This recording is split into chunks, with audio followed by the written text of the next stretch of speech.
வரலாறு காண முடியாத, வரலாறு இதுவரை பார்த்திராத ஒரு துயர சம்பவம் கரூரில் நடந்த பின்பும் விஜய் ஏன் வாய் திறந்து பேசவில்லை என்ற சஸ்பென்ஸ் கடந்த 3 நாட்களாக நீடித்தது. அது நேற்றுடன் முடிவுக்கு வந்தது. ஆம், விஜய் பேசிவிட்டார். கவலை தோய்ந்த முகத்துடன். அவரது கவலையும் உள்ள குமரல்களையும் உணர்ச்சிகளையும் நம்மால் புரிந்து கொள்ள முடியாது. ஆனால் அதற்கு ஏன் 3 நாட்கள் தேவைப்பட்டது என்று தான் புரியவில்லை. அவர் பேசிய பேச்சிலும் அவர் திமுக மீது குற்றம் சாட்டுகிறதை தவிர தன் மீது உள்ள குற்றத்தை, தப்பை அவர் உணர்ந்து கொண்டதாக தெரியவில்லை. காரணம், 8:45 மணிக்கு நாமக்கல்லில் புரோகிராம் கூப்பிட்டு 8:45 வீட்டிலிருந்து, அதாவது சந்தையிலிருந்து புறப்பட்டார் என்றால் யோசித்து பாருங்கள். 8:45 இவர் வருகிறார் என்றால் காலையில் 6 மணிக்கே கூட்டம் கூடியிருக்கும். இவர் வருவது மத்தியானம் 2 மணிக்கு மேல். அதுவரை அந்த கூட்டம் கடும் வெயிலில், மக்கள் வெள்ளத்தில் எப்படி நிற்பார்கள்? குடிக்க தண்ணீர் கூட இருக்காது. இதை அவர் நினைத்து பார்த்தாரா? உங்களால் 1 மணி நேரம் வெயிலில் நிற்க முடியுமா? முடியாது. ஷூட்டிங் என்றால், வெயில் என்றால் உங்களுக்கு கேரவான் இருக்கிறது, குடைபிடிக்க ஆட்கள் இருப்பார்கள். ஆனால் உங்களை பார்க்க வந்த ரசிகர்களுக்கு குடிக்க ஒரு ட்ராப் தண்ணி கூட கிடைக்காது. கூட்டத்தை பார்த்துருக்கீங்களா? அப்படியே அந்த தண்ணி அலை போகிற மாதிரி அங்கேயும் இங்கேயும். அப்போ எவ்வளோ கூட்டம் இருக்கும், மூச்சு விடக்கூட முடியாது. அந்த குழந்தைகள், மிதிப்பட்டு இறந்த குழந்தைகளுடைய படத்தை பாருங்கள். அந்த பிள்ளைங்களாம் எப்படி செத்துருக்கும். இது சாதாரணமாக மறக்கக்கூடிய சம்பவமாக? இதற்கெல்லாம் ஓகே, நீங்கள் சொல்கிற மாதிரி சதித்திட்டம் என்றே வைத்துக்கொள்வோம். சதித்திட்டம் ஓகே, சதி நடந்திருக்கிறது. திமுக காரன் ஆலையை விட்டு கூட்டத்தில் பிரச்சனை பண்ணா வலிக்கலாம் வந்த காரணம் அச்சுத்தல். ஓகே, ரைட், அதை ஒத்துக்கொள்வோம். அப்படி இருந்திருந்தால் கூட கட்சி தலைவர் என்ற முறையில் நீங்கள் என்ன செய்திருக்க வேண்டும்? பாயிண்ட் நம்பர் 1, குறிப்பிட்ட சமயத்தில் வந்திருக்க வேண்டும். கூட்டத்தை கொட்டி ஆட்டம் போட்டிருக்கக்கூடாது. 2வது, சம்பவம் நடந்த உடனேயே உங்களுக்கு வேலையிலிருந்து இறங்கின உடனே தகவல் தெரியும். கடும் கோபம் கொண்ட நீங்கள் புசி ஆனந்தையும் ஆதவ் அர்ஜுனாவையும் விட்டுவிட்டு தனியாக பஸ்ஸில் புறப்பட்டு சென்றீர்கள். புசி ஆனந்த் ரோட்டில் நின்று கொண்டு தலையில் அடித்து கொண்டு கதறி எழுத காட்சி வீடியோவாக வந்ததை பல பேர் பார்த்திருப்பீர்கள். நீங்கள் திருச்சி சென்று தங்கியிருந்திருக்கலாம். அங்கிருந்து அடுத்த நாள் காலையில் கூட அல்லது உடனே மதியம் தக்க பாதுகாப்புடன் கரூருக்கு வந்து இந்த முதல்வர் ஸ்டாலின் செய்த அத்தனை வேலைகளையும் நீங்கள் செய்திருந்தால் இன்றைக்கு நீங்கள் புகழின் உச்சிக்கு போய்விட்டீர்கள். ஒரு விதத்தில் பார்த்தால் உங்கள் கட்சி தொண்டர்களுக்கு ஆற்ற வேண்டிய கடமையை நீங்கள் தவற விட்டுவிட்டீர்கள். நீங்கள் மிகப்பெரும் தலைவராக, மிகப்பெரும் எதிர்க்கட்சியாக அனைவரும் பாராட்டக்கூடிய ஒரு செயலை செய்ய உங்களுக்கு ஒரு வாய்ப்பு வந்தது. அதையும் தவற விட்டு விட்டீர்கள். நீங்கள் என்ன செய்தீர்கள்? நேராக பனையூரில் சென்று ஒளிந்து கொண்டு 3 நாட்களுக்கு பிறகு நீங்கள் வீடியோ, அதுவும் சுருக்கமான ஒரு வீடியோ வெளியிடுகிறீர்கள். உங்கள் முகம், கவலை தோன்ற முகம், உங்கள் உணர்ச்சிகளை எங்களால் புரிந்து கொள்ள முடியாது. நிச்சயமாக கவலை இருக்கும், இல்லாமல் இருக்காது. ஏனென்றால் நடந்த சம்பவம் அப்படி.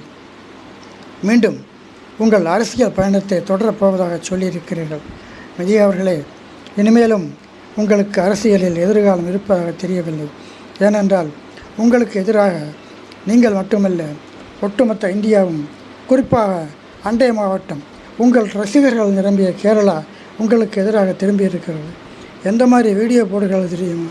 விஜய் ஒளிச்சோடி போய் இவன் வந்தால், இத்தனை மக்களுக்கு பலிக்கு காரணமான இவன் வந்தால் செருப்பை கலைச்சி அடியுங்கள், சாணி தண்ணீரை ஊற்றுங்கள் என்றெல்லாம் மலையாள ஊடகங்கள் வெளியிட்டு வருகின்றன.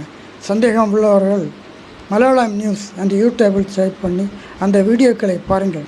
தமிழ்நாட்டில் கூட எந்த விதமான தாக்குதல் விஜய் நடத்தப்படவில்லை. அதனால் கேரளாவில் நடத்துகிறார்கள்.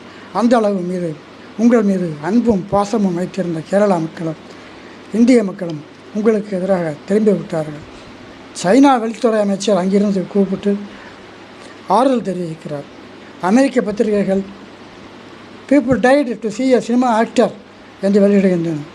அந்த அளவு இந்த சம்பவம், சோகமான சம்பவம், பிரசித்தி பெற்ற சம்பவமாகிவிட்டது. நினைத்து பாருங்கள், உங்களை விட்ட குழந்தை கூட்டத்தில் நசுக்கி மிதிப்பட்டு கழுத்தெலும்பு உடைந்து செத்தால் உங்களுக்கு எப்படி இருக்கும்?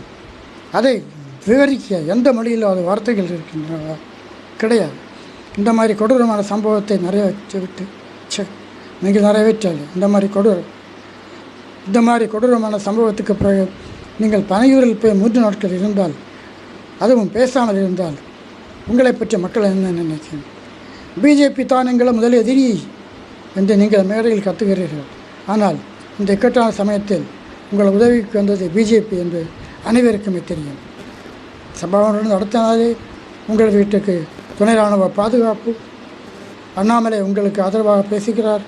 சீமான் அவர்களோ அவர் அதுக்கு மேல் தம்பி மேல் தப்பில்லை என்கிறார்.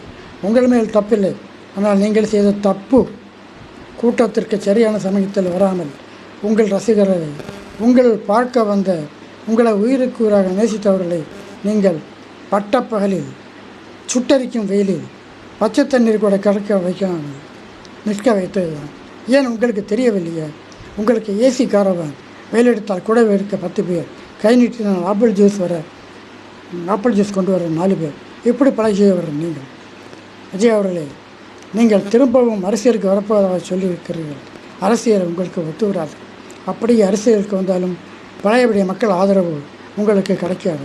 அந்தளவு ஒரு மோசமான பெயரை நீங்கள் ஈட்டி விட்டீர்கள். இனிமேல் நீங்கள் எப்படி வரப்போகிறீர்கள் என்று தெரியவில்லை. அரசியல் பயணத்தை தொடரப்போவதாக சொல்லியிருக்கிறீர்கள். நிச்சயமாக இந்த அளவு கூட்டம் கூடாது. காவல்துறை இனிமேல் உங்கள் கூட்டம் என்றால் கடும் நடவடிக்கை எடுக்கும். அதை மட்டும் ஞாபகம் வைத்துக் கொள்ளுங்கள். இனிமேல் நீங்கள் போகும் பாதை இதுவரை நீங்கள் நடந்து வந்த ரோஜா பாதை இல்லை, கரடுமுரடான முட்கள் நிறைந்த பாதை. இதை உங்களால் சமாளிக்க முடியுமா என்று தெரியவில்லை. பார்ப்போம், பொறுத்திருந்து பார்ப்போம் அடுத்த நடவடிக்கை என்ன என்று. முதலில் உங்கள் கூட இருக்கும் இந்த புசி ஆனந்தையும் ஆதவ் அர்ஜுனாவையும் கலைச்சி விடுங்கள். ஆதவ் அர்ஜுனா தேச துரோகமான பேச்சு பேசியிருக்கிறார். நேபாள் மாதிரி இங்கு புரட்சி வர வேண்டும். தமிழ்நாடு தனி நாடு அல்ல, இந்தியாவில் ஒரு ஸ்டேட். புரட்சி என்றால் மாநில அரசம் பார்த்து கொண்டு சும்மா இருக்காது, மத்திய அரசம் பார்த்து கொண்டு சும்மா இருக்காது. அத்தனை பேரும் உள்ளே போகிறீர்கள். இது தெரியாமல் ஆதவ் அர்ஜுனா உளறி கொட்டியிருக்கிறார். உளறி கொட்டியை விட்டு டெலீட் பண்ணியிருக்கிறார். அதனால் என்ன பிரயோஜனம் என்று கைதாக உள்ளே இருக்கிறார். ஏதோ பிஜேபி செய்த புண்ணியம், நீங்கள் இன்னும் கைதாகவில்லை. நீங்கள் காரணமில்லை இதுக்கு. ஆனால் மூல காரணம் நீங்கள் தான், உங்களுடைய அலட்சியம்தான். இதை முதலில் தெரிந்து கொள்ளுங்கள். இனிமேலாவது உங்களுடைய அடுத்த பயணம் யோசித்து செய்யுங்கள். வேறு எதுவும் எனக்கு சொல்லத் தோன்றவில்லை. மக்களே, நன்றி, வணக்கம்.